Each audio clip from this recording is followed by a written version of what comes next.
नमस्कार। अंतरंग में आपका स्वागत है। आज अंतरंग में जुड़ गई हमारे साथ डॉक्टर ज्योत्सना मिश्रा, जिन्होंने कानपुर से एमबीबीएस किया है और वहीं से उन्होंने गायनेकोलॉजी में स्पेशलाइजेशन किया है। वो एक स्त्री रोग विशेषज्ञ है। इसके अतिरिक्त वो बहुत ही सुंदर कविताएं करती हैं। लिटरेचर के फील्ड में बहुत एक्टिव है। उनका एक ग्रुप है प्रतिशब्द, जो आजकल सोशल मीडिया पे बहुत छाया हुआ है और जिसको वो संचालन करती है, जिसका संचालन वो करती हैं। उस प्रतिशब्द में बहुत बड़े बड़े कवि जो है वो जुड़े हुए हैं और बहुत सारे काव्य संगोष्ठियाँ होती है उसमें, और पोइटिक सिम्पोजियम्स होते हैं, कहानियाँ पढ़ी जाती हैं, यानी हर तरह की जो लिटरेरी एक्टिविटी है और बाकी सारी एक्टिविटीज़ जो लिटरेचर संबंधित है वो उसमें हो रही है और बहुत पॉपुलर हो गया है वो ग्रुप। आज हम उन्हीं से मुलाकात करते हैं। आइए मिलते हैं डॉक्टर ज्योत्सना मिश्रा से। नमस्कार डॉक्टर सर। साहब नमस्कार। डॉक्टर बहुत साहब बहुत आभार। नमस्कार नमस्कार। और बहुत बहुत कैसे हैं आप? आभार आपका, जो आपने मुझे आज ये मंच दिया, आपसे बात करने का अवसर दिया। इनफैक्ट आपके हम प्रोग्राम। हम बहुत आभारी हैं आपके। आपने समय निकाला, आप बहुत बिजी रहते हैं और आपने आज समय निकाला हमसे जुड़ने के लिए और इस प्रकार से आप हमारे प्रोग्राम में शामिल हो गए। बहुत बहुत धन्यवाद आपका। सबसे पहले जैसे कि हम इसमें जानकारी लेते हैं, जो हमारे गेस्ट होते हैं उनसे हम उनके जीवन के प्रारंभिक दौर के बारे में, उनकी शिक्षा दीक्षा के बारे में और उनके शुरुआती दौर के बारे में हम जानते हैं। तो आपका जो शुरुआती जीवन है, जहाँ जन्म कहाँ हुआ और कहाँ से आपने अपनी पढ़ाई और अपना जो प्रारंभिक पढ़ाई है वो शुरू की, और कैसा रहा आपका बचपन, और बाद में जब आप यंग कॉलेज जाने लगे उस वक्त का ज़माना, और वो सारी थोड़ी सी हमको अपनी जितनी भी एक्सपीरियंसेस है वो आप हमारे साथ शेयर करें। यही हमारा निवेदन है जी। जी जी। बचपन तो सभी को बहुत प्रिय होता है अपना, कैसा भी जी बीता हो। शायद हमारा सबसे खूबसूरत दौर बचपन ही होता है। निश्चित उस रूप दौर से। में हम मिट्टी में खेल के भी जो सुख पाते हैं, कभी सोने और चांदी से खेल के भी वो सुख नहीं पा पाते। बहुत बड़ी बात, बहुत तो बड़ी। हाँ, मैं बचपन मेरा कानपुर में ही बीता, कानपुर में ही पैदा हुई मैं। जी। मेरे माँ और पिता दोनों होम्योपैथिक डॉक्टर थे। हम्म। और मिडिल क्लास की, लोअर मिडिल क्लास फैमिली की मेरे थी। पर हम बहुत खुश थे, बहुत अच्छा लगता था। मेरे दो भाई हैं जी और मैं चूंकि अकेली बहन थी, जी। तो काफी लाड़ प्यार से पली हूँ। पिताजी का इस खास स्वाभाविक मेरे है। पर स्नेह रहा, पापा का तो खास मेरे पर बहुत ज्यादा प्यार रहा। हम्म। और मेरे घर में थोड़ा सा लिटरेचर का माहौल था, कोई लिखता तो नहीं था खास तौर पे, हम्म। लेकिन हम लोगों के यहाँ ऐसे उस जमाना था जब कानपुर में कवि सम्मेलन मुशायरे बहुत हुआ करते थे। जी। और नीरज का दौर चल रहा था। नीरज बहुत ही पॉपुलर और बहुत ही लोकप्रिय, बहुत ही मतलब जनप्रिय वो कवि थे। और उनको गोपाल दास सुनने के नीरज। लिए गोपाल दास गोपाल नीरज दास। जी, हाँ जी, वो भी गीतकार हमारे का। कानपुर के ही वो। थे, गीतकार। जी जी जी। हाँ, वो कानपुर के ही थे। और उन दिनों वो कानपुर में नहीं रहते थे, पर जब भी वो कानपुर लौटते थे, कानपुर उनका पलके बिछा के स्वागत करता था। तो हम्म। मैं छोटी थी, पर मुझे याद है पापा मम्मी मुझे, रात को हम लोग चले जाते थे, पूरी रात कवि सम्मेलन होता था। और हम्म। सवेरे भोर के टाइम पे बिल्कुल मुंह अंधेरे हम लोग वहां से पैदल घर की तरफ वापस लौटते थे। और बहुत ही अच्छा जमाना था। मगर कभी भी ये सोचा नहीं कि लिखेंगे पढ़ेंगे। वो थोड़ा सा सेवेंथ एट्थ में आकर लिखना पढ़ना थोड़ा बहुत करती थी मैं, थोड़ा नाटकों वाटकों में भी काम करती थी। लेकिन उसी समय मेरी एक साइंस की टीचर ने कुछ, हम्म। मदर को, मेरी माँ, उनका मन था, वो कि होम्योपैथिक डॉक्टर थी, तो वो चाहती थी कि मेरी बेटी एमबीबीएस करे, मुझसे दो कदम हम्म। आगे निकले। हम्म। तो उन्होंने कुछ बात करी होगी, तो उन्होंने कहा अरे ये नहीं कर पाएगी ये सब कुछ भी, इसको तो बस वही लिखना पढ़ना सिखाइए, वो कविता और गीत में ही उसका ज्यादा मन लगता है। तो हम्म। कुछ उसको वो दिमाग में घुस गया, नहीं जी मैं तो डॉक्टर बन के रहूंगी। तो जी एक जी। तरीके से बहाव के विरुद्ध बह के, वो मतलब धारा के विरुद्ध बह के मैंने जी। कोशिश करी और कामयाबी मिली। लेकिन अभी भी मतलब मुझे रिग्रेट नहीं है इस बात का कि मैं साहित्य में क्यों नहीं गई, मैं मेडिकल में क्यों आ गई। क्योंकि हम्म। हमारा जो फील्ड है, मेरा जो फील्ड है, खासतौर पे जो मैंने हम्म। ऑब्स्टेटिक्स यानी प्रसूति विज्ञान में पोस्ट हम्म। ग्रेजुएशन किया, हम्म। इसमें जब मैं किसी बच्चे को जन्म देती हूँ तो वो किसी भी महाकाव्य से कम नहीं होता। वो इतना खूबसूरत पल होता है, सृजन का बहुत पल। ब्यूटीफुल। ब्यूटीफुल। शायद रविन्द्रनाथ टैगोर ने किसी जगह पे कहा है कि कविता को जब कविता निकलने वाली होती है तो मुझे प्रसूति पीड़ा होती है, प्रसव पीड़ा होती है। तो प्रसव पीड़ा से जो कुछ भी निकलेगा वो कविता ही होगा, ये तो टैगोर कह गए।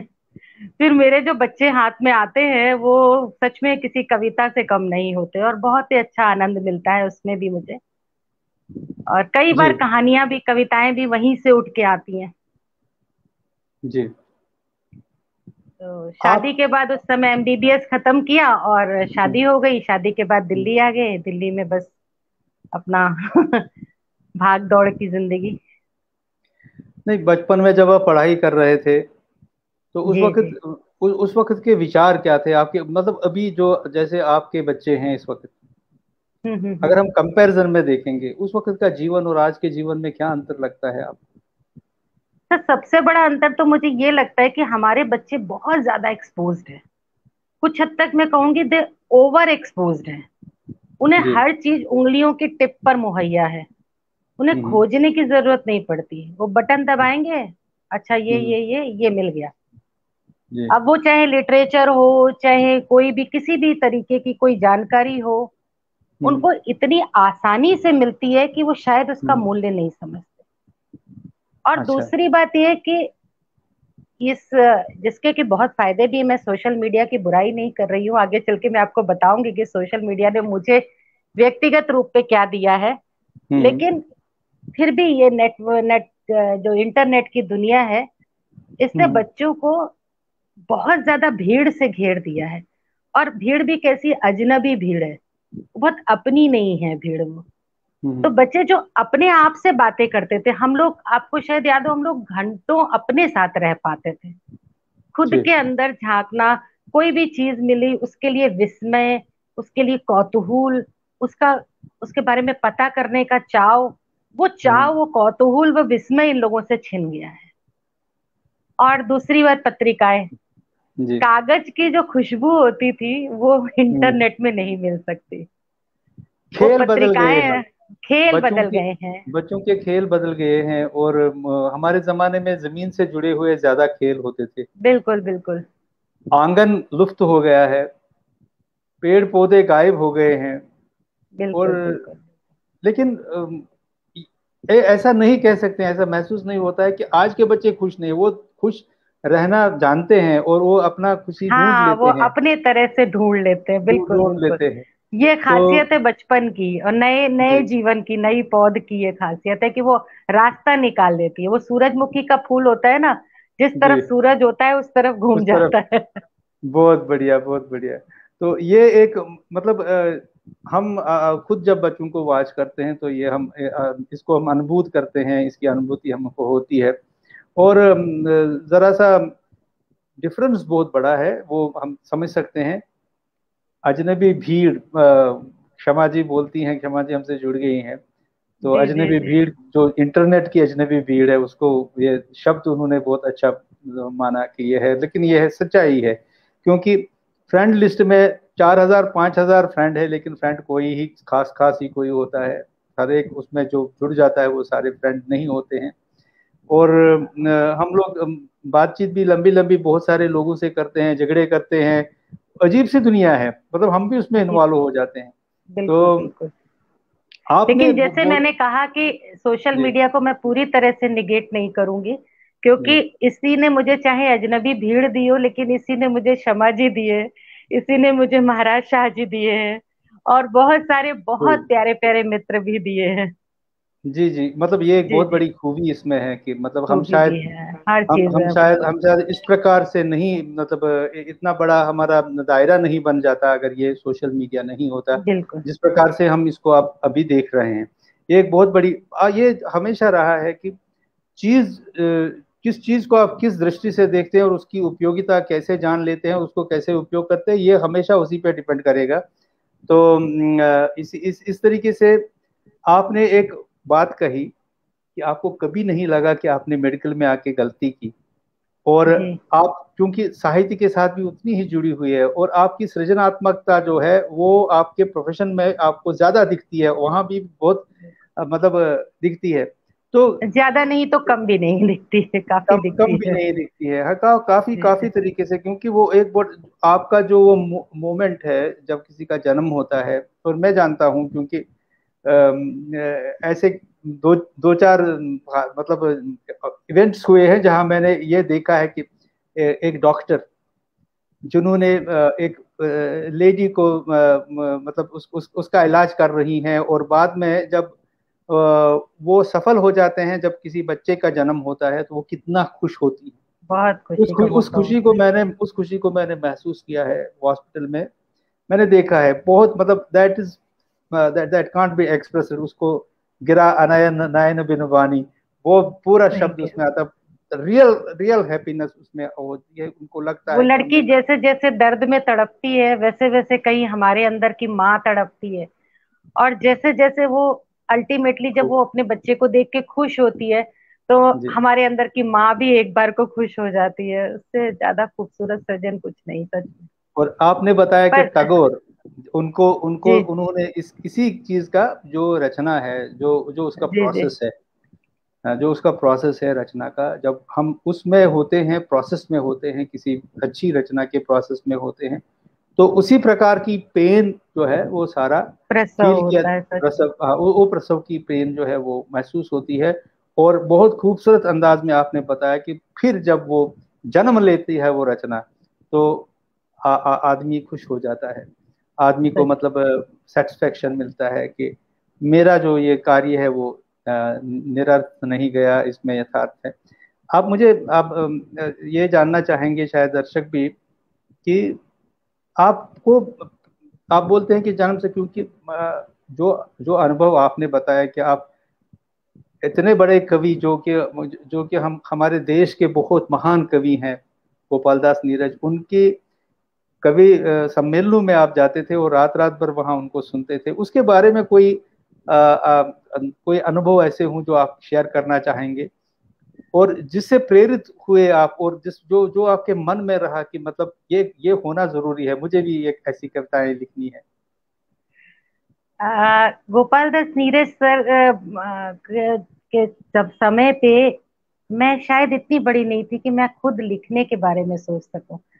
पर मैं अच्छा। उस किशोरावस्था का एक भाव आपको बताना चाहती हूँ हाँ हाँ। कि वो काफी बड़े थे, मैं उनको अंकल बोलती थी। जी लेकिन जी। फिर भी अ, शुरू में जब कुछ दिनों की मुझे याद है कि जब मम्मी पापा ले आते तो हम लोग पीछे पीछे घिसटते हुए, हमें इसलिए ले जाया जाता था क्योंकि हम्म। घर पे किसके भरोसे छोड़ा जाएगा।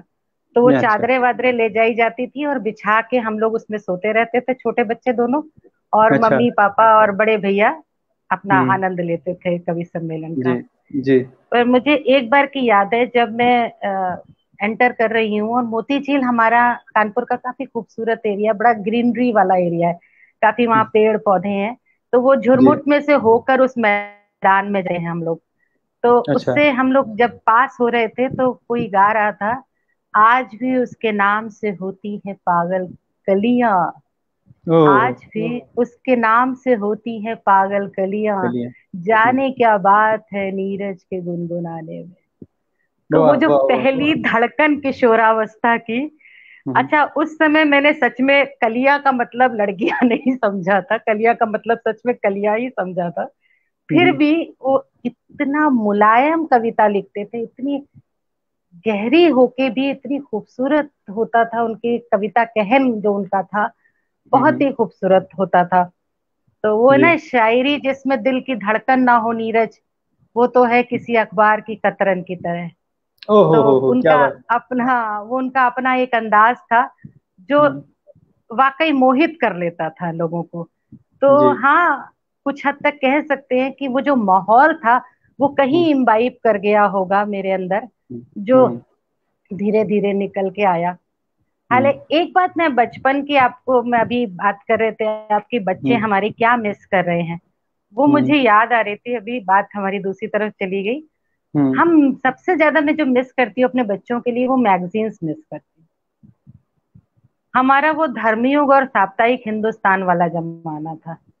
मेरे घर में बहुत बढ़िया। ज्यादातर पॉलिटिकल पॉलिटिकल मैगजीन्स आती थी, और भी दो तीन मैगजीन्स आती थी, मगर धर्मयुग हमारे घर के सामने एक किसी के घर आया करता था, साप्ताहिक हम्म, हिंदुस्तान हमारे यहाँ आता था। हम्म, उनके यहाँ धर्मयुग के गट्ठर इकट्ठा हो जाते थे, धर्मयुग के और सरिता के। हम्म, तो वो एक छोटी सी दुछत्ती जिसको बोलते हैं हमारे यहाँ, मकान कमरे के ऊपर एक छोटा सा बना लेते हैं, उसमें जाकर उन्होंने अपनी किताबें सारी इकट्ठा करी हुई थी।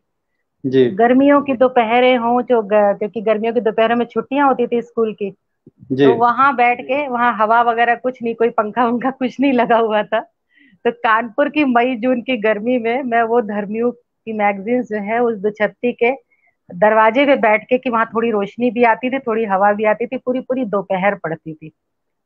कभी वो लोग देने लगते थे तो मैं उनसे कहती थी कि इसका पैसे ले लीजिए, तो वो पैसे वैसे लेते नहीं थे। फिर मैंने हम्म, देखा वो रद्दी वाले को देते हैं, तो मुझे और झिझक लग गई कि रद्दी वाला तो इनको पैसे देता है, मैं बिना पैसे के कैसे ले लूं इनसे किताबें। तो करती ये थी कि वो संडे को बेचते थे सारी रद्दी, तो मैं ओहो। मोड़ पे खड़ी रहती थी, जब रद्दी वाला अच्छा, उनसे खरीद के मोड़ तक पहुंचता था तो मैं रद्दी वाले से खरीद लेती थी क्या पैसे बात, इकट्ठे करके। क्या और बात, रद्दी क्या वाला भी समझ गया था, जिस दिन मैं ना निकल पाऊं तो उस दिन आवाज देता था, आ जाओ भाई रद्दी बिक गई है। इंटरेस्टिंग, बहुत बहुत बढ़िया, बहुत बढ़िया। तो हम लोगों ने ये कॉलेज में जाके ये पत्रिकाएं जानने की कोशिश की, क्योंकि वहाँ की लाइब्रेरी में आती थी। जी जी। और धर्मयुग और सारिका और सरिता, ये सारिका, हिंदी की थी। हाँ हाँ। सारिका कमलेश्वर जी एडिट करते थे, कमलेश्वर जी एडिटर थे उसके। तो कादम्बिनी, कादम्बिनी भी एक अच्छी कादम्बिनी, पत्रिका थी, कादम राजेंद्र हाँ, यादव, राजेंद्र यादव जी राजन करते थे, फिर जी, मानव जी ने किया है। जी। तो ये ऐसी ऐसी स्मृतियां हैं जो कि कभी मिटेंगी नहीं, लेकिन इनको हम मिस करते हैं, मिटेंगे नहीं। रियल में मिस करते हैं इस वक्त, क्योंकि ऐसी मैगजीन्स बहुत विरला ही अब कोई छपाता है। और इस प्रकार से नहीं आपने नहीं बहुत छप बहुत अच्छी, बहुत बहुत अच्छी याद दिलाई है, मतलब एकदम से उस जमाने में चले गए हम। जब उस हमको जमाने में चले इंतजार गए। रहता, सारिका के अंक का इंतजार रहता था। बहुत ही ब्यूटीफुल। हाँ, इस तरीके से, मतलब जो आपने ये बताया, ये रदी रदी वाला मामला जो है, ये जी। मैं भी खोज लेता था, क्योंकि वहाँ पंसारी के दुकान थे बहुत बहुत सारे। उसमें जब रद्दी आती थी तो मैं कुछ खरीदने अगर जाऊं तो उनके पास वो ढूंढता था, अगर कोई किताब मिल जाती थी उसमें से निकलता। और मैं आपको बताऊं, उर्दू में महाभारत मुझे उसमें से अच्छा। मिली, मैं 10th में पढ़ता था। ओ। हाँ, उर्दू उर्दू उर्दू मतलब जबान में लिखी हुई महाभारत मुझे मिली, और मैं वो घर ले आया और उसको पढ़ना जी शुरू जी किया। जी। खाना पीना सब कुछ भूल गया उसको मैं, मतलब कहानी के तौर पे, नरेटिव कहानी क्या के है तौर पे। उसमें, हाँ वो ऐसे पढ़ना शुरू किया। तो मेरी मदर बहुत सीरियसली सोचने लगी कि ये क्या पढ़ रहा है ऐसा क्योंकि उर्दू उसको पता नहीं था। तो शी टोल्ड माय फादर कि वो कुछ बहुत सी अजीब किताब पढ़ रहा है। तो देन ये मतलब इसलिए बोल रहा हूँ कि हम लोग जो है कहाँ कहाँ से सोर्स निकालते थे पढ़ाई के, और कहाँ कहाँ से इंटरेस्ट। मैं घरेलू लाइब्रेरी योजना होती थी यहाँ दिल्ली में, हम्म उस योजना के तहत हम 37 रुपये 50 पैसे की 4-5 किताबें मंगाते थे महीने हम्म। के, जी मंथली। जी। पेपर बैग में ज्यादातर होती थी वो किताबें, घरेलू लाइब्रेरी योजना के तहत। वो भी बहुत अच्छा अनुभव था।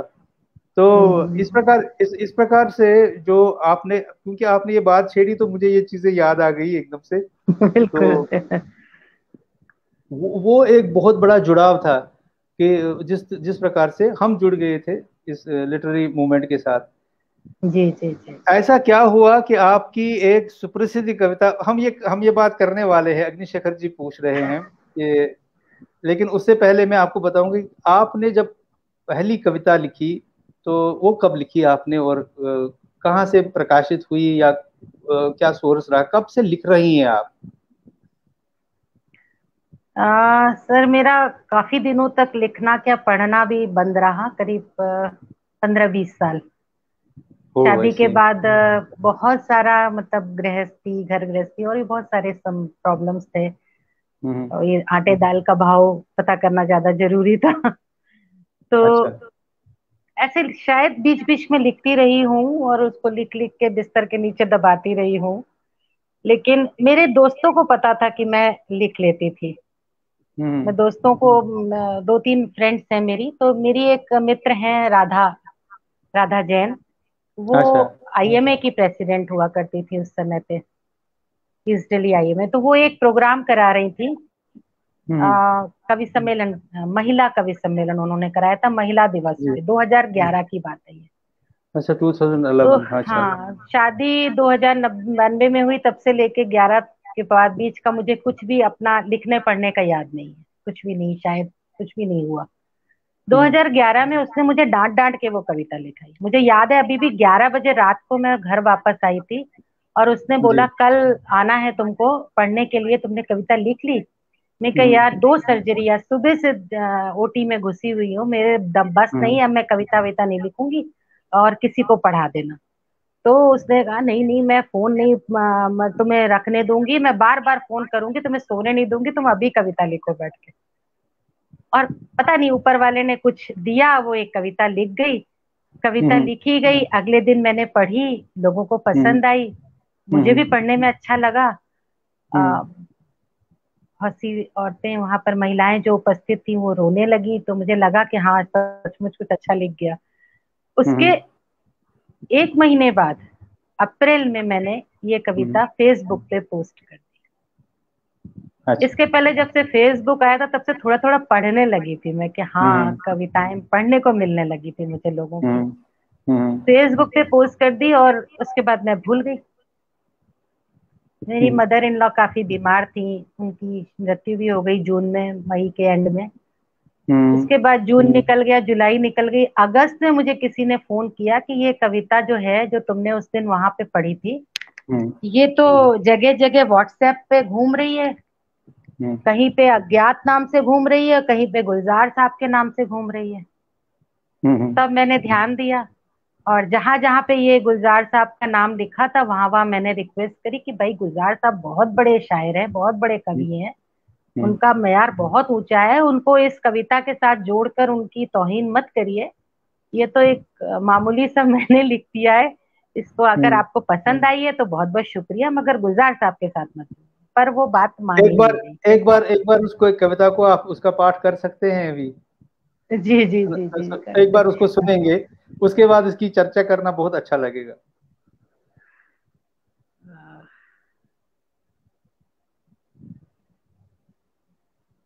लोग सच कहते हैं, लोग सच कहते हैं, औरतें बेहद अजीब होती हैं, रात भर पूरा सोती नहीं। लोग सच कहते हैं, औरतें बेहद अजीब होती हैं, रात भर पूरा सोती नहीं, थोड़ा थोड़ा जागती रहती हैं। नींद की स्याही में उंगलियां डुबो, दिन ओह, की बही लिखती। क्या बात, नींद क्या की बात। स्याही में उंगलियां डुबो, दिन की बही लिखती, टटोलती हम्म। रहती हैं दरवाजों की कुंडियां, हाँ हाँ। बच्चों की चादर और पति का मन। टटोलती रहती हैं दरवाजों की बहुत कुंडियां, बहुत बच्चों बहुत की सुंदर, बहुत चादर सुंदर। और पति का मन। और जब बहुत जागती है सुबह, तो ये पूरा नहीं जागती, नींद में ही भागती। सच है, औरतें बेहद अजीब होती हैं, हवा की बहुत। तरह घूमती घर बाहर। टिफिन में रोज नई रखती कविताएं, हम्म। टिफिन में रोज नई रखती कविताएं, गमलों में रोज बो देती आशाएं, पुराने पुराने अजीब से गाने गुनगुनाती, और चल देती फिर एक नए दिन के मुकाबिल, पहनकर फिर वही सीमाएं, क्या बात है, पहनकर क्या। फिर वही बहुत बढ़िया। सीमाएं। खुद से दूर होकर भी सबके करीब होती हैं औरतें, सच में बेहद अजीब। ओह। कभी कभी कोई ख्वाब पूरा नहीं देखती, कभी कोई ख्वाब पूरा नहीं देखती, बीच में ही छोड़ कर देखने लगती हैं चूल्हे पे चढ़ा दूध। आह, क्या कभी बात। कोई ख्वाब पूरा नहीं देखती, पूरी। बीच में ही छोड़कर देखने लगती हैं चूल्हे पे चढ़ा दूध। कभी कोई काम पूरा नहीं करती, बीच में ही छोड़कर ढूंढने लगती हैं बच्चों के मोजे पेंसिल किताब। बचपन में खोई गुड़िया, जवानी में खोए पलाश, मायके में छूट गई इस टापू की गोटी। छिपन छिपाई के ठिकाने वो छोटी बहन छिप के कहीं रोती। ओह। सहेलियों से लिए दिए चुकाए हिसाब, बच्चों के ओह। मोजे पेंसिल किताब। खोलती बंद करती खिड़कियां, खोलती बंद करती खिड़कियां। अरे कर क्या रही हो, सो गई क्या, खाती रहती झिड़कियां। आह, क्या बात। न शौक से जीती है, न शौक से जीती हैं, न ठीक से मरती हैं। सच है, औरतें बेहद अजीब होती हैं। कितनी बार देखी है, कितनी बार देखी है मेकअप लगाए, चेहरे के जी। नील छिपाए वो ओह। कांस्टेबल लड़की। कितनी बार देखी है मेकअप लगाए, चेहरे के नील छिपाए वो कांस्टेबल लड़की, वो हम्म। ब्यूटिशियन, वो भाभी, वो दीदी। चप्पल के आह, टूटे स्ट्रैप को साड़ी के फॉल से छिपाती वो अनुशासन प्रिय टीचर। और कभी क्या बात। दिख ही जाती है, और कभी दिख ही जाती है कॉरिडोर में जल्दी जल्दी चलती, नाखूनों से सूखा आटा झाड़ती। सुबह जल्दी में नहाई, अस्पताल आई वो लेडी डॉक्टर। आह, क्या इस बात, क्या बात। इस पे मेरी सहेलियां आश आश कर उठती हैं, जिनको भी इस चीज को महसूस करती है कि सवेरे कैसे जल्दी जल्दी आठ नाखूनों से सूखा आटा झाड़ते हुए कॉरिडोर में ऑपरेट एक करने जा एक रही होती एक है। एक एक चित्र है, चित्र जो है वो इतना सजीव है और इतना जी पावरफुल है। जी। बहुत बढ़िया, कैसे कैसे बिंब है, बहुत बहुत बढ़िया। दिन अक्सर गुजरता है शहादत में, रात फिर से सलीब होती है। और सच है, औरतें हम्म। बेहद अजीब होती हैं। सूखे मौसम में बारिशों को याद करके रोती हैं, उम्र भर हथेलियों में तितलियां संजोती हैं। और जब एक दिन बूंदें सचमुच बरस जाती हैं, हवाएं सचमुच गुनगुनाती हैं, फजाएं सचमुच खिलखिलाती हैं, तो ये सूखे कपड़ों, अचार पापड़ और बच्चों को और सारी दुनिया को भीगने से बचाने को दौड़ जाती हैं। ओह, ग्रेट एक ग्रेट। दिन बूंदें सचमुच बरस जाती हैं, हवाएं सचमुच गुनगुनाती हैं, फिजाएं सचमुच खिलखिलाती हैं, तो ये सूखे कपड़ों, अचार पापड़, बच्चों और सारी दुनिया को भीगने से बचाने को दौड़ जाती हैं। सच है, औरतें बेहद अजीब होती हैं। खुशी के एक आश्वासन पे, खुशी के एक एक आश्वासन पर आश्वासन से। पूरा पूरा जीवन काट देती, अनगिनत खाइयों को अनगिनत पुलों से पाट देती। ऐसा कोई करता है क्या, ओह। ऐसा कोई करता है क्या, रस्मों के पहाड़ों जंगलों से नदी की तरह बहती, कोपल की तरह फूटती जिंदगी की आंख से दिन रात इस तरह कोई और झरता है क्या। ऐसा कोई करता है क्या। एक एक बूंद जोड़कर पूरी नदी बन जाती, हम्म। एक एक बूंद जोड़कर पूरी नदी बन जाती।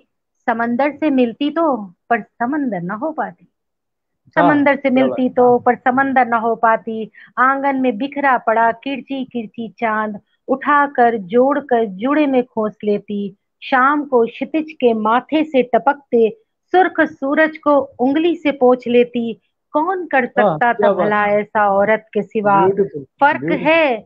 फर्क है अच्छे में बुरे में ये बताने के लिए। अदन के बाग का फल खाती है खिलाती है, हव्वा आदम का अच्छा नसीब होती है, लेकिन फिर भी कितनी अजीब होती है। सच में औरतें बेहद अजीब होती हैं, औरतें बेहद अजीब। क्या बताऊं मैं।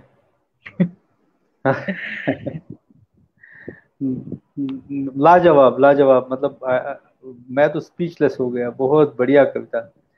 और इसमें इसमें। मुझे इसको वापस पाने में मुझे दो तीन लोगों ने बहुत मदद करी, इनका नाम मैं जरूरी लेना चाहूंगी। जी। मनिका मोहिनी जी हैं, बहुत अच्छी लेखिका है, बड़ी हम्म, मशहूर लेखिका है। उन्होंने मेरी जी। बड़ी मदद करी, पोस्ट डाली, सब लोगों हम्म। से कहा कि ये कविता इस लड़की की है, ये हम्म। गुलजार साहब की नहीं है। हम्म। गौतम राजऋषि, उन्होंने मेरी कविता को परिंदे मैगजीन में भेजा और वो छप गई जब वहां पर, तो एक हम्म। तरीके से मोहर लग गई कि नहीं जी ये मेरी ही है।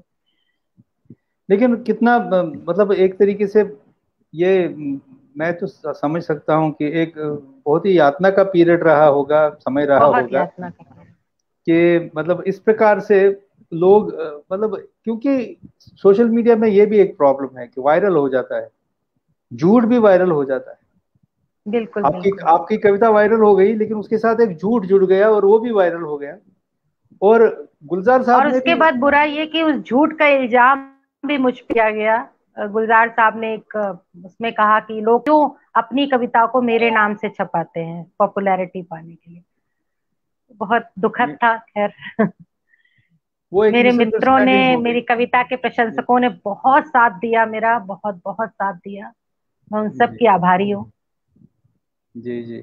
मैं कहता हूँ कि जी, शायद गुलजार साहब को किसी प्रकार से मिसअंडरस्टैंडिंग इस बात की हो गई फिर, जी, वरना जी, वैसे हो गई। वैसे वैसे हाँ, वैसे वरना आदमी वो नहीं है। ऐसी बात नहीं कर सकते थे, सच नहीं कह कर रहे हैं सकते। आप, नहीं कर सकते थे। वेरी वेरी सेंसिटिव पर्सन, बहुत ही सेंसिटिव आदमी है, क्योंकि उनकी बिल्कुल लेखनी से पता चल जाता है, जो उनसे मिलते हैं वो बिल्कुल कहते हैं। तो ऐसा हम नहीं सोच सकते कि वो ये, क्योंकि उनको भी परेशानी हुई होगी, है ना। बिल्कुल परेशानी हुई होगी। उनको ज्यादा तो इस बात परेशानी से। हुई होगी सर। जी उनको जी। ज्यादा परेशानी हुई होगी, बिल्कुल सही कह रहे हैं आप। अभी हम थोड़ा सा विषय को बदलते हैं। हम एक, जी जी। आपकी जो प्रतिशब्द जो है, इसके पीछे अवधारणा क्या है? आपने जो प्रतिशब्द जो है इसको, ये बहुत ही सक्सेसफुल है इस वक्त सोशल मीडिया पे, और आप काफी सारे इसमें जो कवि सम्मेलन होते हैं, और जितना इंटरेक्शन इस ग्रुप का है, बहुत प्रशंसनीय है, बहुत जबरदस्त।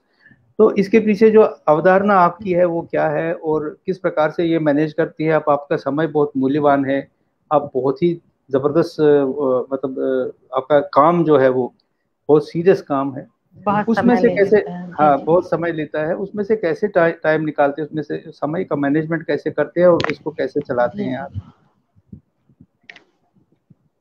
मदद करते हैं, बहुत सारी मित्र हैं। अलका मिश्रा है हमारी जनरल सेक्रेटरी, वो बहुत मदद करती हैं। फिर मेरे मॉडरेटर्स हैं, शशि जी हैं, बहुत सारे लोग हैं, बहुत ज्यादा जी अच्छे से मेरा काम कर रहे हैं वो लोग। और जी। शुरुआत मैंने जो करी थी प्रतिशब्द की, उसके लिए एक लाइन में बोलूंगी कि मैंने जब सोशल मीडिया पे लिखना पढ़ना शुरू किया तो ये सोच के नहीं किया था कि मुझे कुछ बड़ी कवि बनना है या बहुत, अपना अभिव्यक्ति की बात थी। पर यहाँ पर हम्म। मैंने बहुत स्ट्रांगली ये चीज नोटिस करी कि यहाँ पर खांचों में बटे रहना, खेमों में बटे रहना बड़ा जरूरी है। आप अगर ये अ, ये हम जब आपसे तक सच में पूछने वाले स्वांता थे। सुखाए लिख रहे हैं आपने तब तक तो ठीक है। आपने इस विषय को खुद छेड़ा, ये बहुत बढ़िया बात की, मैं कैसे बची हुई है। अब बता दीजिए आप। तो ये तो ये खेमों वाली जो खेमेबाजी जो चल रही थी, उससे बड़ी जी तकलीफ होती थी। और समझ में नहीं आता था क्या करें। किसी के मन की बात कर दी तो वो बहुत खुश है, बहुत तारीफ, और किसी के मन के विरुद्ध कर दी तो वो बिल्कुल राशन पानी लेके चढ़ बैठते थे। तो पहला काम तो ये किया कि जवाब देना बंद कर दिया। जो लिखना अच्छा। है मन में है वो लिख दिया, उसके बाद भाग जाओ। हाँ, और दूसरा ये कि नहीं, मैंने देखा कि कुछ जिनको मैं पसंद कर रही हूँ, जिनको जिन जिन बातों पे मैं बात करना चाहती हूँ, कुछ हम्म बातें बल्कि अस्पर्श मानी जा रही हैं। हम्म और अगर वो किसी की विचारधारा से मैच नहीं कर रहा है तो वो हम्म विचार एकदम कूड़े में फेंक देने लायक है। तो मैंने अपना संस्था का मोटो ही यही बनाया है कि हम इस यहाँ पर विचार की बात करेंगे, विचारधारा हम्म की बात करेंगे। हम्म जैसा कि आपसे एक बार बात हो रही थी, आपने ही कहा कि साहित्य साहित्य होना चाहिए, वो किसी बंदिशों में नहीं होना चाहिए, बस अच्छा होना चाहिए। किसी भी बात को जी कहा जाए लेकिन अच्छी तरह जी से कहा जाए तो वो हमें पसंद आनी चाहिए। उसका जी क्राइटेरिया पसंद आने का या ना पसंद आने का ये नहीं होना चाहिए कि ये हमारे विचार की कविता नहीं है, ये हमारे विचार का लेख नहीं है, या ये हम्म हमारे माइंडसेट के हिसाब से अलग जा रहा है।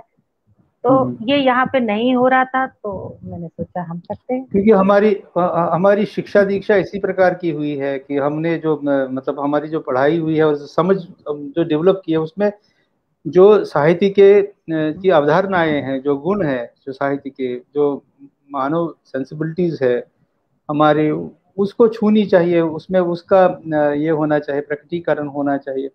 और सबसे बड़ी बिल्कुल बात है कि साहित्य में जो है वो साधारणीकरण होना चाहिए। साधारणीकरण, सर्वसाधारण को वो साहित्य छूना चाहिए। और उसके जज्बात पर जो है, ऐसा जो नहीं जो होता था भावनाएं हैं, ना। ऐसा नहीं होना। बिल्कुल। ये मतलब ये दर्द जब दुख कोई, तकलीफ भी। हाँ सर मैं, आप बोलिए। नहीं, जब लोग इसके कारणों को ढूंढना शुरू करते हैं, क्यों है दर्द, क्यों है तकलीफ, क्यों है, तो फिर वो विचार लेके आ जाते हैं। हमको नहीं मालूम है, विचार मतलब है, दर्द है, और आपको ये, एक तो सामाजिक विसंगति है, जी जी। उस विसंगति को अपने अपने दृष्टिकोण से सब देखना शुरू कर देते हैं, लेकिन कवि का दृष्टिकोण बिल्कुल हमेशा हमेशा जो है वो तटस्थ होता, वो मतलब वो उसमें नहीं जाता है, विचारधारा में नहीं जाता है, वो उसको महसूस करता है। शायद आप बहुत बढ़िया काम कर रही है जब आप ये बोलती हैं कि मैंने विचारधारा सर। के। जी जी जी, आप बताइए। जी। नहीं सर, केवल साहित्य ही नहीं, बलात्कार जैसी घटनाओं को भी हम ये देखने लगे हैं। पहले ये ढूंढते हैं कि वो जो बलात्कृत लड़की है उसका धर्म क्या था, उसकी जाति क्या थी, उसके बाद हम उसके बारे में बात करते हैं अपने हिसाब से, अपने लोगों के बीच में। ये बड़ा बिल्कुल दुखद सही है, बिल्कुल प्रसंग सही है, हो गया था। बिल्कुल सही है। और फिर ये आपको मैं फ्रेंकली बताऊं कि कुछ घटनाएं इस देश में ऐसी हुई जिनके बारे में मैं अपने को काफी जागरूक समझती हूँ। मुझे लगता है कि मैं अवेयर रहती हूँ, पेपर पढ़ती हूँ, न्यूज देखती हूँ। मैंने गुजरात के मामले में बहुत कुछ लिखा, बहुत कुछ हम लोगों ने पढ़ा, और बहुत सारी ऐसी घटनाएं देश में हुई जिसमें हमने बहुत कुछ कहा। पर इतना धक्का लगा जब मुझे ये पता चला कि एक घटना ऐसी मेरे देश में हुई है और इतनी बीभत्स घटना हुई है जिसके बारे में मुझे एज भारतवासी 25-30 सालों तक पता ही नहीं चला, पता और चलने हमने नहीं कभी दिया। उसके ऊपर बात, पता चलने दिया नहीं गया। हम्म, तो उस पे बात तो करनी है, ये मेरे मन में आया और फिर हमने ठान लिया। तो हमने दो पिछले साल जो कानपुर में प्रस्तुत किया था उसमें हमने सब तरह की बात करी और हमने ये बात भी उठाई। केवल इसी मुद्दे पे हमने कार्यक्रम नहीं किया होगा, लेकिन हमने ये बात भी उठाई और जोरदारी से उठाई। अग्निशेखर सर को आमंत्रित किया और उन्होंने मेरा आमंत्रण स्वीकार किया। सुधीर महाजन जी भी आए और जी। बहुत खूबसूरत प्रोग्राम कानपुर में आयोजित हुआ। हम्म। अग्निशेखर जी का वक्तव्य, उनकी कविताएं, सुधीर महाजन जी का अग्निशेखर जी की कविताओं का रिसाइटेशन, और एक वीडियो बना के आया था वहां से जिसमें जी। शमा जी सहित बहुत सारे लोगों की कविताएं थी और उनको वीडियो प्रसारण हुआ था। मुझे नहीं लगता कि उस हॉल में जितने भी लोग उपस्थित थे, हम्म। चाहे हॉल खचाखच भरा ना हो, लेकिन जितने लोग थे वो पूरी तरीके से जुड़े हुए थे, और शायद हर आंख नम थी, हर मुंह से आह निकली थी और हर आंख नम थी। ये मेरे। जी आपने, hello, hello, hello, hello. Hello. हाँ जी, हाँ जी। हेलो। ये, आ रही है जी, आवाज आवाज आपको? आवाज आवाज आ गई, आ गई।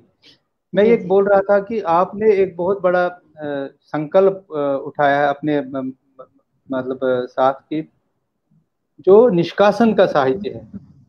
जी। मतलब पिछले 30 वर्ष से लोग लिखते आए हैं निष्कासन साहित्य, यानी जिनको जबरदस्ती कश्मीर से निकाला गया at the point of gun, जिनको निकाला गया, जिनका सब कुछ छीना गया, और जो डिजर्व करते थे वो, कि उनका दुख दर्द जान ले लोग, और उनके दुख दर्द को भी अभिव्यक्ति वैसी मिले जैसे बाकी जगहों पे मिलती है। उसके बाकी लिए जगह पे आपने मिलती है। उसके लिए आपने कोशिश की है, और उसके लिए आपने, और आपका ये कहना कि आपको 25-30 वर्ष बाद ये पता चला, और ये एक प्रमाण है इस बात का कि खेमों में बटे हुए लोग कैसे सिलेक्टिवली, बहुत संयोजित रूप से बिल्कुल। किन्हीं मुद्दों को इग्नोर करते हैं जो कि बहुत ही प्रोमिनेंट होते हैं, और उनकी अपनी पता नहीं क्या विचारधारा है, कौन सी विचारधारा है, किस विचारधारा के तहत करते हैं, और जो बहुत ही ज्वलंत इश्यूज होते हैं उनको दबा लेते हैं क्योंकि वो उनको सूट नहीं करते। अगर हम मानवता की बात करते हैं तो मानव जो है उसको क्यों फिर धर्म, जाति या किसी और खेमे के साथ जोड़ के ही देखते हैं। बिल्कुल। हर मानव त्रासदी को उस त्रासदी के संदर्भ में देखा जाए, आपने यही कहा। यही कहा है। तो ये चीज जो है, इसके लिए आप, एक तो आपने कानपुर में किया, और क्या कर रहे हैं आप, मतलब इस समस्या से जूझने के लिए और लोगों को इसके प्रति जो जागरूक करने के लिए? अभी भी इस साल भी जो हमने ऑनलाइन प्रोग्राम किया था, उसमें जी भी ये बात करी, एक प्रोग्राम इसमें रखा और संकल्प यही है जी कि जब भी प्रतिशब्द का कोई भी कार्यक्रम होगा तो हम बाकी मुद्दों को भी उठाएंगे, बाकी बातों पे भी बात करेंगे, जी। लेकिन हम इस पर भी बात करेंगे, हमेशा बात करेंगे। तो कम से आपने कम बात मतलब, तो करनी शुरू हो, जी जी, आपने बात तो आप, करें तब तो आगे कुछ कर पाएंगे। अभी तक तो हमें कुछ पता ही नहीं है। लोगों को अच्छा। बताती हूँ, मैं जहाँ पे मुझे बुलाया जाता है वहां पे मैं कविताएं सुनाती हूँ, तो हम्म। उस आज भी बहुत सारे लोग कहते हैं अच्छा हमें तो पता ही नहीं चला। एक कविता आपने लिखी है इसी मतलब विषय पे, वो सुनाएंगे हमें? आ, कविताएं कई लिखी हैं सर, लेकिन ये ये एक धन्यवाद, धन्यवाद वाली धन्यवाद कविता बाद में दीजिएगा। पहले ये जी। कविता सुनाते हैं। अच्छा। मैं तुम पर कविताएं लिखना चाहती हूँ, हम्म, मैं तुम पे तुम पर कविताएं कविताएं लिखना चाहती हूँ, गूंथना चाहती हूँ शब्दमाल, तुम्हारे गोंगियाते भावोद्रेक से अक्षर उठा उठा कर। ओह क्या बात। तुम्हारे गोंगियाते भावोद्रेक से अक्षर उठाकर बीन कर मैं तुम पर कविताएं लिखना चाहती हूँ। चुराऊंगी बिंब मैं तुम्हारे रिश्ते जख्मों से, तुम्हारे बचपन के स्मृति चित्र से सजाऊंगी मुख पृष्ठ अपना। बहुत फिर बढ़िया। एक दिन दम भरूंगी, फिर हम्म एक दिन दम भरूंगी कि समझती हूँ तुम्हारा दर्द, समझती हूँ कि मैं उस दर्द पर लिख सकती हूँ एक हम्म। नहीं कई महाकाव्य। कुछ फिल्में बनी थी, जी उनके बाद ही ये कविता बनी थी। अच्छा अच्छा। कुछ, हाँ। जी आगे आप समझेंगे वो फिल्मों का जिक्र क्यों आया। जी फिर जी। एक दिन दम भरूंगी कि समझती हूँ तुम्हारा दर्द, समझती हूँ कि मैं उस दर्द पर लिख सकती हूँ एक नहीं कई महाकाव्य। मैं हम्म तुम्हारी आंखों तले के काले घेरों में उंगलियां धसा उस हम्म। स्याही से लिखूंगी उपन्यास। ओहो क्या बात। उस स्याही से लिखूंगी उपन्यास, सस्पेंस जी। नॉवेल, हम्म सस्पेंस नॉवेल। पाठक को उलझा दूंगी तुम्हारे हम्म। गुण दोषों की चीर फाड़ में। फिर ओहो। पढ़ते पाठक उत्सुक, फिर विस्मित, फिर द्रवित होगा, पर आखिर हम्म तक पहुंचते बड़ी हम्म सफाई से मैं साबित कर दूंगी कि हम्म तुम्हारे दुख, तुम्हारा टूटना बिखरना हम्म। दरअसल तुम्हारी गलतियों का नतीजा थी। नतीजा मनोवैज्ञानिक की हम्म सर्वज्ञाता मुस्कुराहट के साथ अंतिम हम्म। पेज पर तुम्हें ही ठहरा दूंगी गुनहगार। गुनहगार। मैं मोहब्बत मांगूंगी तुमसे तुम्हारे सबसे रूखे अप्रेमी समय में। हम्म। बहुत ये बढ़िया। उम्मीद करी जाती है कि कभी कितना भी दुखी हो, कितना भी हम्म। बुरी स्थिति से गुजर रहा हो, पर वो प्रेम जी। कविता लिखता रहे, वो आपसे हम्म बहुत मोहब्बत से बात करता रहे। हम्म तो मैं मोहब्बत मांगूंगी तुमसे तुम्हारे सबसे रूखे अप्रेमी समय में, हम्म दुर्भिक्ष में सहानुभूति के, हम्म। मानवता और दोस्ती के स्यापों के बीच, तुम्हारे ओह। आंसुओं को अनदेखा कर कर, तुम्हारे आंसुओं को अनदेखा कर कर मैं तुमसे तुम्हारा फिरन छीन लूंगी। मैं क्या तुमसे बात। तुम्हारा फिरन छीन लूंगी, गर्म बक्सों में बंद करके ले जाऊंगी तुम्हारी बर्फ, तुम्हारी झील को कैद कर लूंगी तस्वीरों में, नदियों को गीतों में, संगीत को बाजारों में। मैं कैद कर लूंगी तुम्हारी झील को बहुत तस्वीरों बढ़िया में, बहुत बढ़िया। नदियों को गीतों में, संगीत को बाजारों में। मैं हम्म। तुम्हारे जले हुए घरों का मुआयना करने आऊंगी। बहुत मैं बढ़िया। तुम्हारे जले हुए घरों को मुआयना करने जाऊंगी, तुम्हारी फटी जली डायरियों को पलट के कहूंगी उफ, और सोचूंगी कि एक फिल्म बनाई जाए और बताया जाए लोगों को कि वक्त हम्म बड़ा बेरहम है। हम्म। वक्त, बड़ा वक्त भी है। ही सारी तकलीफों का जिम्मेदार है। वक्त ही सारी तकलीफों का जिम्मेदार है कि तुम्हारा हम्म कत्ल वक्त हम्म की मजबूरी थी, कि हम्म तुम्हारी चीख हम्म बैकड्रॉप में जरूरी थी। तुम्हारा जी। कत्ल वक्त की मजबूरी थी, तुम्हारी चीख बैकड्रॉप में जरूरी थी। तुम्हारे बलात्कार को लगभग अश्लील एंगल से फिल्माऊं और एक दो अवार्ड झटक लाऊं, और एक दो हम्म अवार्ड झटक लाऊं, इसके हम्म एवज कुछ तालियां बजवा लूं, कुछ दौलत भी हम्म कमा लूं, तो बुरा हम्म। न मानना दोस्त, आखिर कला कुछ मूल्य रखती है, दर्द का क्या, वो तो होता ही रहता है। दर्द का क्या क्या, बात। वो तो होता ही रहता एक बात इसमें बहुत ही जो उभर के आई है कि किस तरीके से ये मतलब हम तो बहुत बुरी तरह से सारे लोग जो है इसको महसूस करते हैं, जबकि विक्टिम को ही उसके विक्टिमहुड के लिए रिस्पॉन्सिबल माना जाता है। है। बिल्कुल। जब उसी पे दोष दिया जाता है कि भाई तुम्हारी गलती थी, तुम ऐसे थे, तुम वैसे थे, और फिर जो अपॉर्चुनिस्ट होता है वो इस दर्द को फिल्म फिल्म फोटोग्राफ बनाता है, फिल्म अंकन करता है, कुछ साहित्य में लाता है, कुछ तरीके से उसको अपनी सीढ़ी केवल बनाता है, सीढ़ी अपने होता है, लिए यूज कैच अपने कर लिए लेता यूज है। करता है। जी हाँ, आपकी कविता में बहुत मार्मिक ढंग से ये बात कही गई है, और सारी बात खुल के कही गई है, खुल के कही गई है। अच्छा, मुझे अब ये बता दीजिए कि ये कविता तो बहुत सुंदर है, हर तरीके से सुंदर है, इसे भी काव्य स्टेटमेंट नहीं माना जाएगा, पोइटिक स्टेटमेंट जी, है? माना तो जाना चाहिए। तो इस तरीके से आप में और उस आदमी में क्या फर्क रहा जो कि एक विचारधारा को लेके चलता है? हाँ, अगर मैं इसके अलावा कोई बात ना करूं, जी अगर मैं इसके अपोजिट बात सुनने से मना कर दूं, जी या मेरी कविता में कोई ये कहे कि ये इस जगह पे आप गलत हो और मैं उसको रेक्टिफाई ना करूं, जी। तो मैं मानूंगी कि मैं एक विचारधारा में चल रही ये पूछना इसलिए जरूरी था क्योंकि जो हठ धर्म लोग होते हैं जिनका विचारधारा से ही सिर्फ मतलब होता है, वो ये बात नहीं करेंगे जो हूं। आपने कह बिल्कुल, दी। तो ये अंतर जानना बहुत जरूरी है कि अगर मैं सिर्फ एक वर्ग विशेष की ही, या एक धर्म विशेष की ही, या एक जाति विशेष की ही बात करता हूं, और सिर्फ उनके दुख निवारण की ही बात करता हूं, तो मैं विचारधारा के साथ जुड़ जाता हूं और उसी में बंद बंद बंद बंद जाता हूं, बंद हो जाता हूँ, बिल्कुल। और बाकी पहलू जिंदगी के भूल जाता हूं, उनको नहीं देखता हूं। दुख शायद इस तरीके से खेमों में बटा हुआ नहीं, जैसा कि आपने कहा। और कवि जो है या कविता जो है वो भी कवि खेमों में नहीं बट सकती है।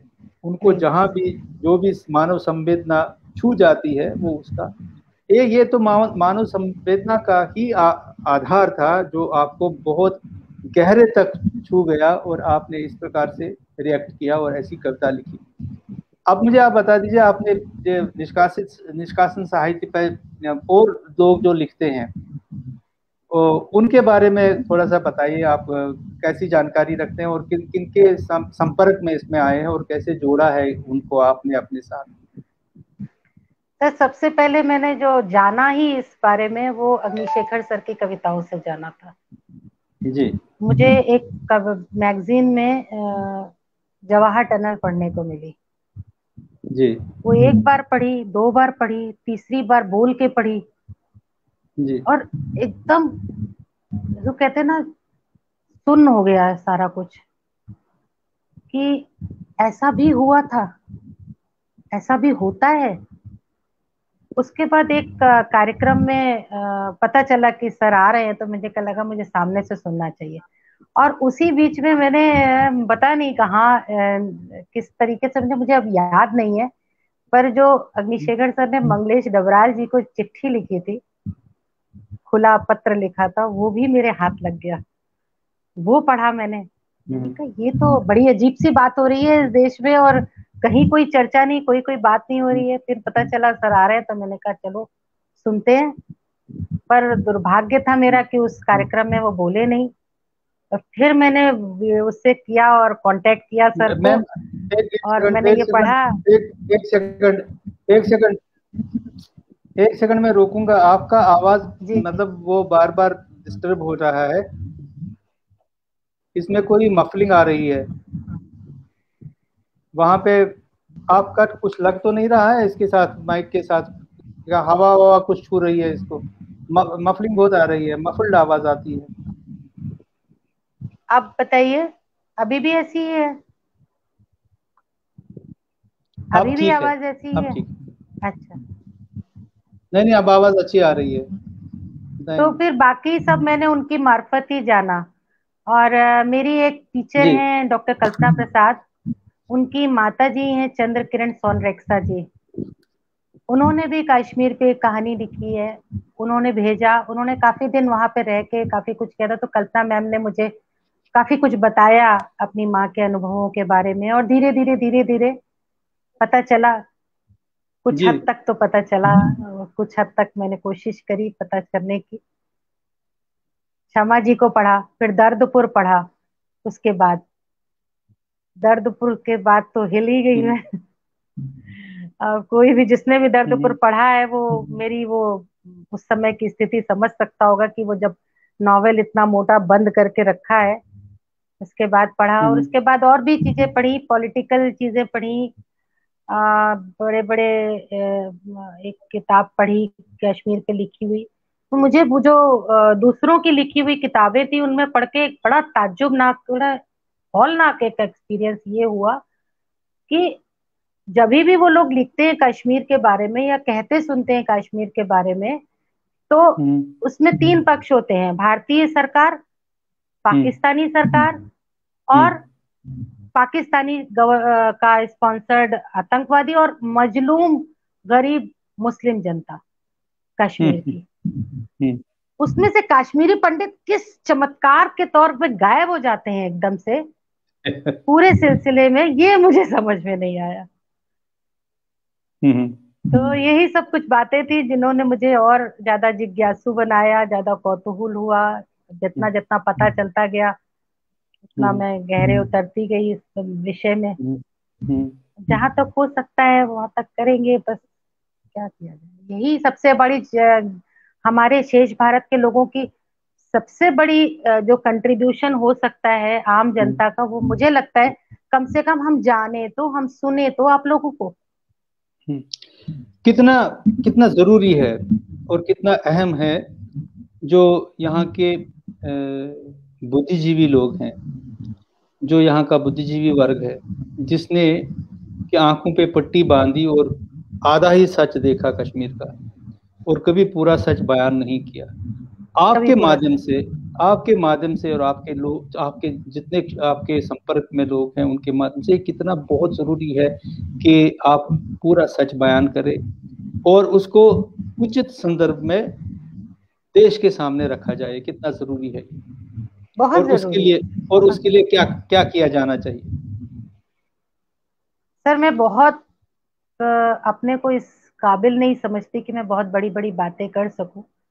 बस यही है कि मुझे तो जो लगता है कि जहां भी बैठते हैं, जहां पे भी बात चलती है, वहां पे सही बात करने की कोशिश करें, और बिना प्रिजुडिस हुए सही बात करने की कोशिश करें। बिल्कुल मानती हूँ कि कश्मीर में मुस्लिम्स के साथ भी बहुत कुछ हुआ होगा, उनके हिसाब से जो वो बातें कहते हैं उनको पूरी तरह से मैं नकार नहीं रही हूँ, लेकिन हम्म, हमें दूसरे पक्ष की बात भी सुननी चाहिए। हम्म। एक एक तस्वीर साफ है कि मतलब वहां पे आतंकवाद के जो उत्तरदायी हैं, जिन पे आतंकवाद की जिम्मेदारी है, उनको आज तक कभी किसी ने ना तो जिम्मेवार ठहराया, ना उनको सजा हुई। नहीं, नहीं, चाहे ये बात तो तकलीफ सच। वहां के, चाहे वहां के, चाहे उस इस प्रॉब्लम से, चाहे वहां के लोकल मुस्लिम को तकलीफ हुई हो या या हिंदू को तकलीफ हुई। हिंदू को तो बहुत बड़ी तकलीफ ये हुई कि उसको रहने ही नहीं दिया गया वहां, रहने ही नहीं दिया गया। उसको वहां से निकाला गया, और वो भी बहुत बुरे तरीके से। और उनको ये तकलीफ हुई कि वो आतंकवाद में लिप्त हो गए, और उन्होंने घर में अपने जो है एक जो विडंबना है उसको जन्म खुद दे दिया। So they are responsible are because everybody at that time was included. उस वक्त सब पार्टिसिपेंट्स थे उसके, उसको सब मदद कर रहे थे, उसको सब प्रमोट कर रहे थे, उसको सब वो कर रहे थे, मतलब प्रश्रय दे रहे थे।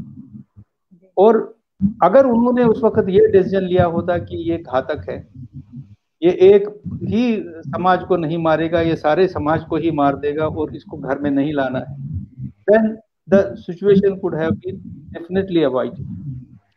चाहे कितने भी पॉलिटिकल रीजन रहे हों, कितने भी, लेकिन वहाँ का जागरूक समाज जो है उसने आंख बंद कर दी थी। जो जागरूक समाज है, जिसकी जिम्मेदारी होती है, उन्होंने आंख बंद कर दी। और उसका नतीजा ये निकला कि सबको उसका जो है फल भुगतना पड़ा। जो बुरा फल था वो भुगतना पड़ा। अगर उस वक्त किसी ने, चाहे वहां के वो पॉलिटिशियन है, चाहे वहां का बुद्धिजीवी है, चाहे वहां का कोई भी ऐसा संस्थान है, चाहे रिलीजियस है, चाहे सोशल है, चाहे कल्चरल है, सब ने एकदम से अपनी आंखें बंद कर दी और इसको होने दी। बंद कर।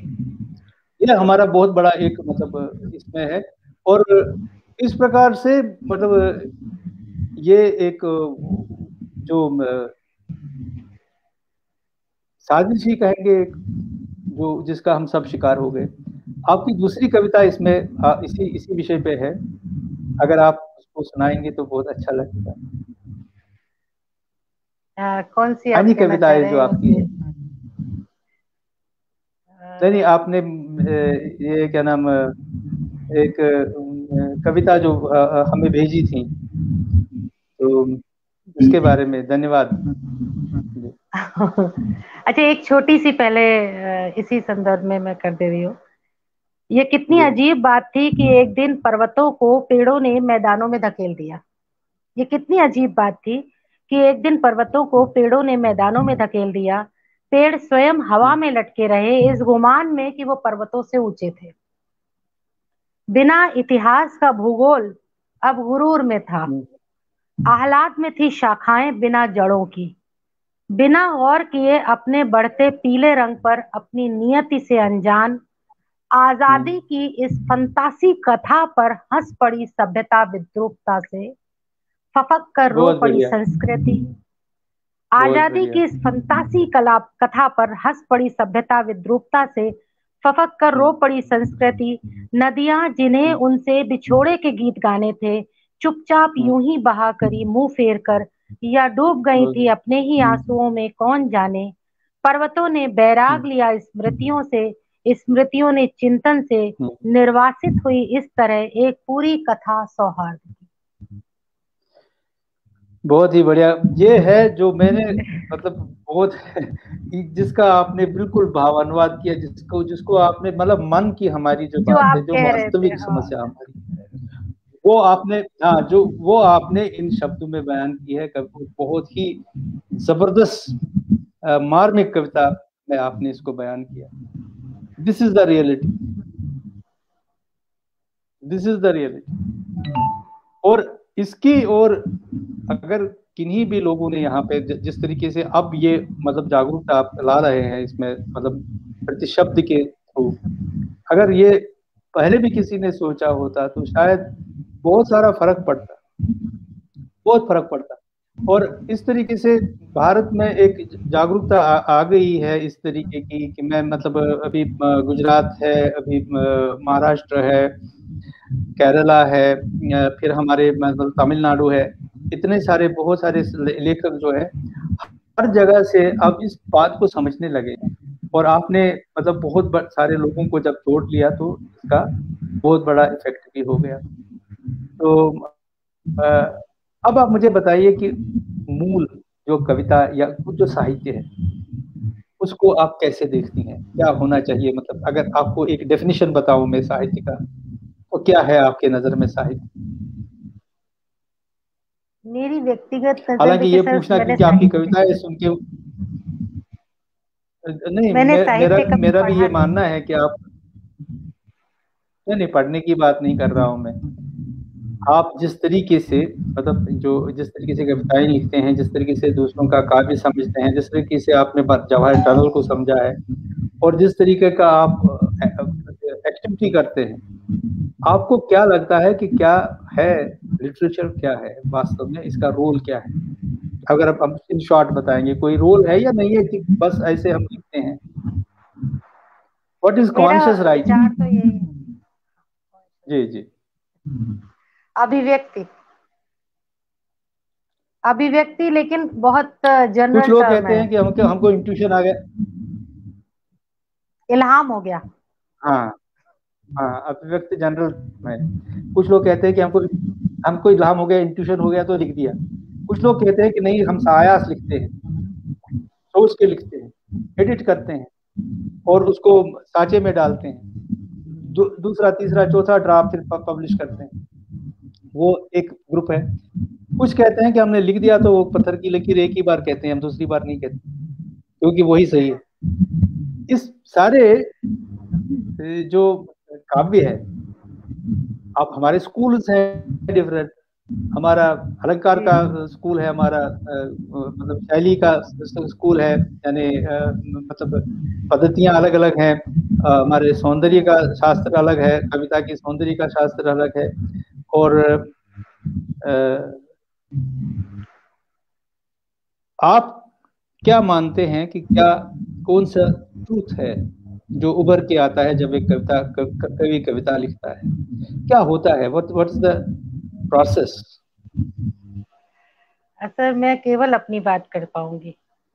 मैं सच में पहली ड्राफ्ट की हाँ, कविता हाँ, ही अपनी पोस्ट अपनी करती हूँ, अपनी लेकिन हाँ, मैं वाकई पहली ड्राफ्ट की कविता पोस्ट करती हूँ, लेकिन मैं ये मान के नहीं करती कि ये अंतिम सत्य है या जो लिख दिया वो पत्थर की लकीर है। मैं इसलिए मेरी पहली जी, ड्राफ्ट की कविता होती है कि उसके दोबारा लिखने की फुर्सत ही नहीं मिलती। लिख गया, जी, फेसबुक में जी। पोस्ट हो गया, अच्छी लगी तो ठीक है, हम्म। नहीं तो कुछ दिनों बाद डिलीट कर देती हूँ। ये मुझे बाद में अगर कोई अगर भी मैं अगर कविता मैं अपने जो अगर मैं अपने प्रश्न को फिर थोड़ा सा रिफ्रेम करके बता दूं, आप अपनी कविताओं में क्या ढूंढती हैं? मेरी कविताएं मुझे ढूंढती हैं, कविताएं मेरे पास तक आती हैं। मैं ऐसा नहीं, जी, इल्हाम नहीं होता सर, इल्हाम नहीं होता, मेरी इतनी जी, एब्स्ट्रैक्ट कविताएं नहीं होती है। लेकिन मेरी जी। मरीजाओं में, मेरे भाभी में, माँ जी। में, मेरी नानी में, मैं नानी पे भी कविता हम्म, लिखी है, माँ पे भी लिखी है। तो ये लोग जब मेरे पास तक आते हैं, मेरी स्मृतियों में, मेरे मित्रों हम्म, में, दूसरों के दर्दों में या उनको महसूस करने में इतनी भगवान ने सामर्थ्य दी है, इसके लिए मैं तहे दिल से शुक्रगुजार हूँ ऊपर वाले की, कि मैं महसूस कर पाती हूँ, मेरे पोरों में हरकत है।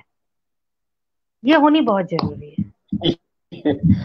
ये इसका बात हम क्रेडिट सुनना मैं चाहते थे, अपने को और मतलब ईश्वर को दूंगी कि पोरों में हम्म, हरकत जरूरी है, यहाँ पे कुछ जरूरी नहीं है, लेकिन आपको अंदर से हम्म, महसूस होना सबसे इम्पोर्टेंट है। महसूस होने के बाद शब्द आने, ठीक है, पढ़ते पढ़ते आ गए।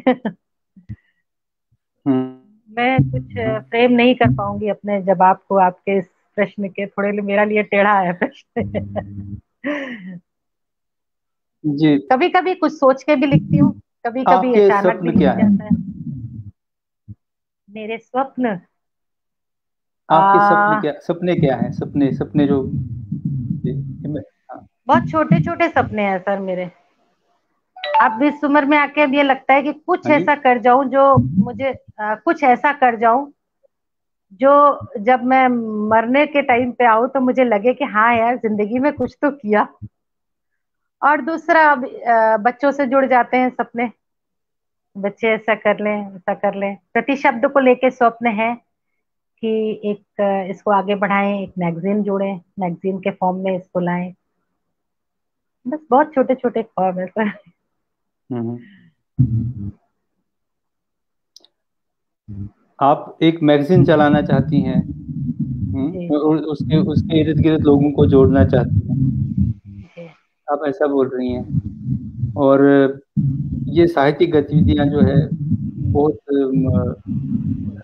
अच्छे ढंग से और अच्छे ढंग से करना चाहती हैं। जी। और कभी कभी लगता है आपको कि मतलब अगर आप आज कुछ पढ़ेंगे नहीं या कुछ लिखेंगे नहीं तो अजीब सा लग रहा है, हाँ बिल्कुल खाली लगता खाली है। जा रहा है दिन। बिल्कुल बिल्कुल बिल्कुल बिल्कुल, वही मैं कहने जा रही थी। मैं दिन के कुछ घंटे पूरी तरीके से ऐसे बनाना चाहती हूँ अपनी रूटीन, जो दिन के 2 घंटे कम से कम सिर्फ लिखने पढ़ने को दिए जाए, और पढ़ने को ज्यादा।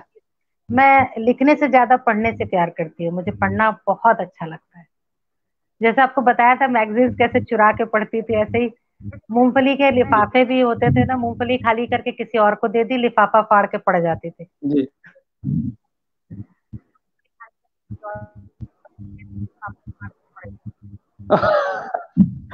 ये तो बहुत बढ़िया है। अच्छा, ये एक कविता है खुद में कि मूंगफली मूंगफली के लिफाफे में से भी आप कुछ पढ़ना चाहती हो। ये ये तो बहुत बहुत ही प्रभावित कर रहा है। हाँ, मतलब वहां भी आपको एक्सपेक्टेशन है कि यहाँ पे कुछ मैसेज होगा, यहाँ पे भी कुछ लिखा होगा जो कि कुछ जरूरत लिखा होगा। में काम आ जाएगा, जो कि सीख सकता है आदमी। क्यूरियोसिटी है आपको बहुत जबरदस्त इसकी। बहुत बहुत ज्यादा। बढ़िया। आपके साथ बहुत अच्छी सी बातचीत चल रही है और मैं चाहता था कि और आपके साथ बात करता रहूं। हमारा समय समय हुआ जा रहा है, तो यहाँ पे मैं आज आपके साथ इस मुलाकात को विराम देता हूँ और आपसे आज्ञा लेता हूँ। दोबारा मिलेंगे और आपसे इसी प्रकार से साहित्य के बारे में, जीवन के बारे में और बहुत सी चीज़ों के बारे में। अभी तो डॉक्टरी के बारे में कुछ नहीं, हमने आज तक सिर्फ साहित्य पे ही किया है। किसी दिन आपसे मिलके जो आपके आपका मतलब प्रोफेशन है उस पे मैं बात जरूर करना चाहूंगा, क्योंकि आज वो छूट गया, आज उस पे एक भी प्रश्न नहीं हुआ, मतलब एक भी जानकारी आपसे नहीं जुटाई, क्योंकि वो बहुत इंपॉर्टेंट है हमारे लिए कि हम उसकी जानकारी भी आपसे जुटाएं। बहुत जल्द आपसे फिर मिलेंगे, तब तक मैं आपसे विदा लेता हूँ। नमस्कार।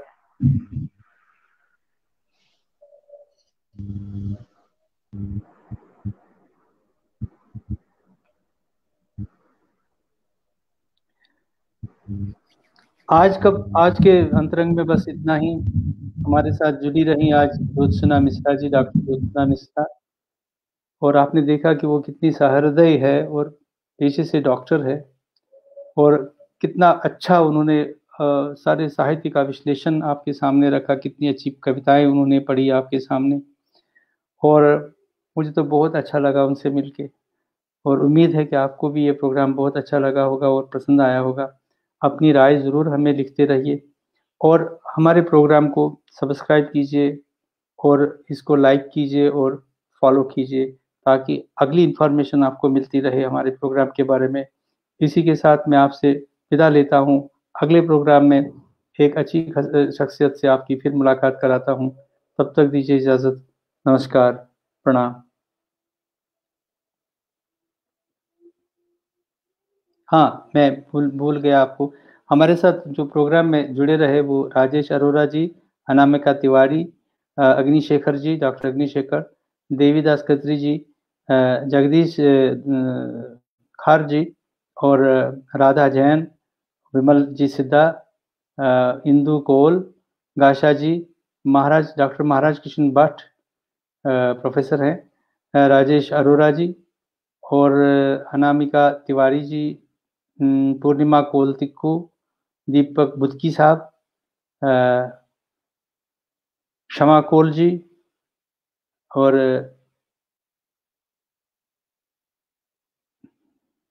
संजय कौल,